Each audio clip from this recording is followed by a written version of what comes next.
Bonjour à tous, bienvenue sur Prodify. Cette semaine, on va faire un petit point sur les cryptos du portefeuille. Alors, je vais pas rentrer en détail sur toutes les pépites, mais je vous fais la vue d'ensemble pour les 20 safe, les 20 cryptos safe qui représentent 58% du portefeuille, hein. Je vous invite à regarder la vidéo sur le portefeuille pour avoir la liste. On voit que donc on avait une allocation de 4000 dollars, donc 200 dollars par crypto-monnaie, et ce mois-ci on est à plus 50%.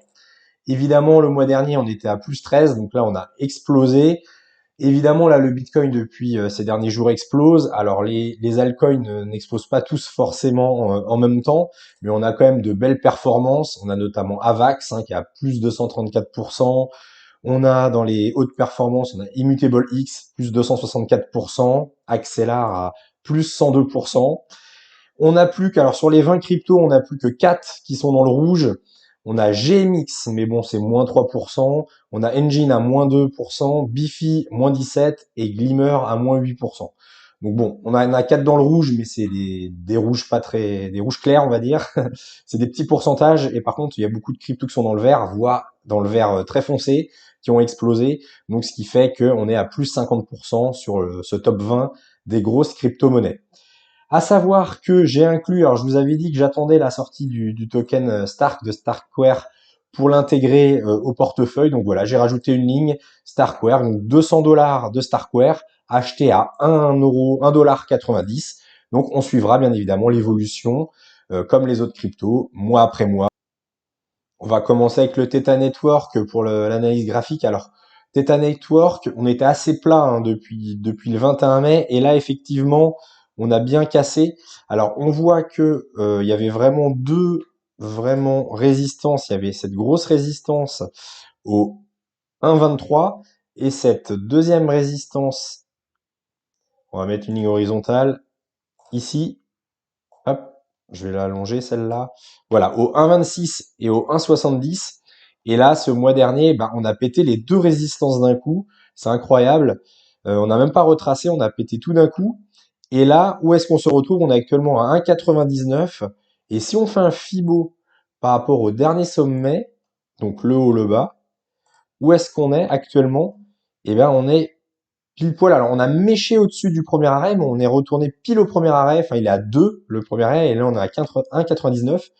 Donc, si on finit la semaine, alors là, on est que mercredi, hein, quand je tourne la vidéo, donc il y a encore tout le reste de la semaine. Mais là, à l'instant T, la fermeture de bougie, la fermeture weekly serait pile sur le premier arrêt. Donc, l'idéal, ce serait de finir la semaine juste au-dessus du premier arrêt, vraiment clôturer au-dessus, ce qui pourrait nous indiquer, pourquoi pas, qu'on continue sur Theta et aller dans la zone bleu clair de zone de rechargement, donc entre 2,9 et 3,5. Ce qui serait exceptionnel, puisque là, d'où on est, si on remonte là, on fera encore entre 50 et 70%. Donc on n'y est pas, déjà on va voir la clôture de semaine. Si on est aux alentours de 2 ou au-dessus de 2, ce serait vraiment très très très bullish pour un retracement plus important du Theta. On enchaîne avec Arbitrum. Alors Arbitrum, vous vous rappelez, il y avait un magnifique W bottom en septembre dernier. On voit mieux si on met en corps de bougie, vous voyez le magnifique W en weekly en plus, donc très très puissant. Je vais remettre les bougies. Et suite à ce W, donc on a pété, on a retesté la ligne du W, hop, et on a explosé à la hausse. On a été jusqu'à 2,30, 2,37, et là on a retracé un petit peu, et là on est en train de consolider. Ce qui est intéressant, c'est que si on met le Fibo du plus bas au plus haut, vous voyez, on a légèrement méché en dessous, mais pour l'instant, le premier arrêt n'est pas cassé. On a retracé, on a rebondi sur le premier arrêt, on a remonté, on a retracé, on a retapé le premier arrêt, et pour l'instant, on est vraiment entre deux bornes. Donc pareil, il faut voir la résolution. Alors en fermeture de clôture, 2 dollars et le support du dessous est à 1,72. Donc pour l'instant, on range entre les 1,72 et les 2 dollars. Et si on arrive à clôturer soit au-dessus en bougie weekly, ce serait très bullish. Si on clôture en dessous les 1,72, par contre, sans doute attendre un retracement plus important, sans doute en zone de rechargement aux alentours des 1,20 qui correspond en même temps au support précédent. Voilà, donc à suivre. Pour l'instant en range, rien à signaler sur Arbitrum, à voir si ça pète au nord ou bien au sud. On continue avec le Trias. Alors là, on rentre dans les pépites. Je vais vous présenter deux pépites, puisqu'on va pas faire toute la liste, hein, sachant qu'il y a 70 cryptos dans le portefeuille, ça va être compliqué. Mais je vous présente deux pépites intéressantes. Donc le Trias, on avait vu lors du bilan du mois dernier qu'elle avait explosé à la hausse.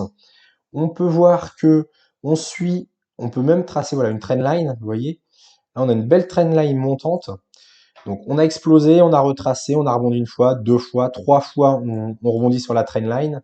On peut voir que si on met un petit Fibo, si on prend le haut, le bas et le haut, voilà, on a retracé jusqu'à 0,5 de Fibo et le rebond s'est fait au 0,5 au niveau de la trendline. On peut également voir qu'il y a une résistance qu'on a tapé trois fois, une fois là, une fois là, trois fois les 17 dollars hein, qui sert de résistance horizontale. Donc je vais mettre une petite ligne. Et là on est voilà dans un triangle rectangle. On espère péter par le haut. Là la résolution va être imminente. Hein. Donc c'est pareil. Soit on casse la ligne bleue et on peut s'attendre à un retracement plus important. Dans un premier temps aux alentours de 12 dollars. Et puis ensuite ce sera les 10 dollars. Hein, ça ferait déjà une belle chute. Ou bien, si on arrive à s'appuyer sur cette trendline et qu'on pète les 16 dollars, pourquoi pas viser beaucoup plus haut, péter au nord. Donc à surveiller aussi puisque la résolution voilà, risque d'être dans quelques jours, voire quelques semaines. Et pour finir le neutron, mon petit chouchou, celui-là je l'aime bien. Donc on l'a acheté tout en bas, donc là c'est magnifique comme performance. J'ai tracé une trendline en daily, toujours pareil. Alors, vous voyez, on l'a retesté une fois, deux fois, trois fois, quatre fois, cinq fois, six fois. On la suit pour l'instant. On tape la trendline, on explose. On la tape, on réexplose. On voit qu'on fait des retracements, hein, donc des retracements. Alors la première fois, alors, je prends pas les tout petits retracements là, mais on était sur les zones de rechargement. Là, on était à 0,5. Là, on a retracé zone de rechargement. Là également 0,5. Et sur le dernier retracement, pour l'instant, c'est les 23,6. Alors, pas de panique. Hein, là, pour l'instant, on stagne aux alentours des 1,75. Pas de panique. On peut refaire un petit retracement aux alentours de 1,30 pour se réappuyer. Puis pourquoi pas après essayer de casser. Alors là, il y a effectivement une grosse résistance au 1,84. Et par contre, si on se réappuie pour reprendre un peu de force et qu'on casse, bah toujours pareil, un triangle rectangle. Si on casse cette résistance des 1,85, donc si en weekly on clôture au-dessus des 1,85, c'est super bullish. Donc à suivre sur le neutron, pour l'instant c'est très haussier. Si par contre on casse cette trendline bleue, alerte, on risque de retracer beaucoup. On peut également céder de l'OBV, vous savez que j'aime bien.